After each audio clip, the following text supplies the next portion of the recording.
Magandang araw po sa ating mga atleta, coaches, teachers, organizers, mga magulang at sa lahat ng mga bumubuo ng 2026 Palarong Pambansa. Ang Palarong Pambansa ay isang pagdiriwang ng sipag, disiplina, teamwork at pangarap ng mga kabataang Pilipino. It goes beyond sports.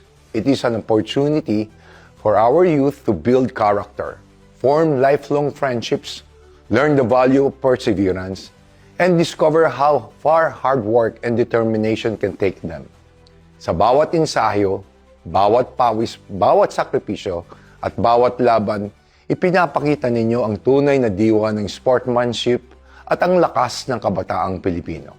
Hindi mang lahat ay mag-uuwi ng medalya, lahat ay nakarating dito ay upang may tuturing nating panalo dahil sa inyong dedikasyon at tiyagang inyong ipinakita. Sports has the power to unite communities, inspire excellence, and shape character. Dito nauhubog ang resiliency, leadership, at fighting spirit na dadali ninyo, hindi lamang sa laro, kundi maging sa inyong buhay. Congratulations din po sa ating mga coaches, teachers, organizers, volunteers, local officials, at mga magulang na walang sawang sumusuporta at gumagabay sa ating pong mga atleta. Ang tagumpay ng ating kabataan ay tagumpay rin ng bawat taong tumutulong upang maabot nila ang kanilang mga pangarap. Sa ating mga atleta, compete with passion, play with integrity, and represent your schools and communities and regions with pride and honor.